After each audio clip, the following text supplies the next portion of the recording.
Guys, stay tuned if you are having issues importing your high dynamic range footage from your iPhone 12 Pro Max or similar.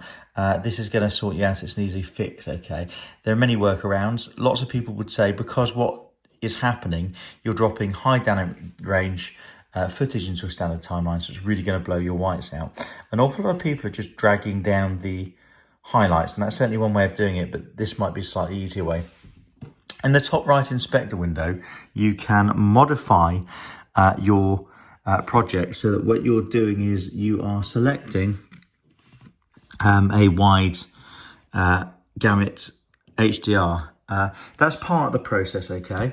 And the reason I say it's part of the process is if you just do a new project and you go with the option it would come up with on screen, which is to set high dynamic range wide gamut PQ, what you're going to get by default is the same blown out footage where your whites are way too high, and essentially, you know, it's your footage is going to be ruined. You can't use it. I'm not really a regular YouTuber. I'm doing this to help. So if you want to subscribe to anybody, don't subscribe to this channel. I'm going to tell you the workaround, but you can subscribe to Blind Girl Vlogs. That's Siobhan Mead. It's her video, and that's what we were playing with. So you can subscribe to Blind Girl Vlogs if you appreciate this video, or give it a like, or just head on over and check out the content. It's pretty good. Early hours of the morning, because I've spent hours with this.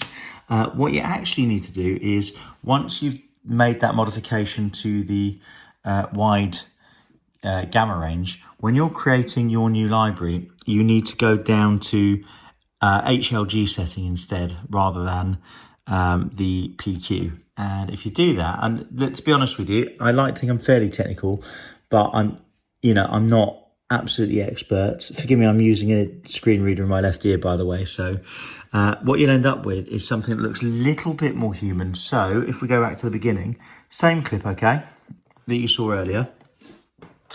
I could tell you the technical reason why it's blown out.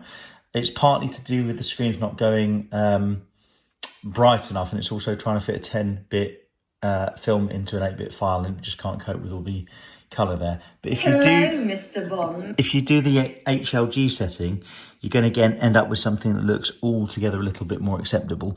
Okay, I hope that's helped, because there are lots of YouTube videos on here. Technically, I don't know. I couldn't tell you what PQ or HLG is, and I'm sure many people can, and I'm sure people will say there's one advantage to one and one to another. But if you have it on HLG rather than PQ, then you're going to be able to drop footage in from your iPhone, from your timelines, from your browser straight into the timeline. Early hours of the morning, guys.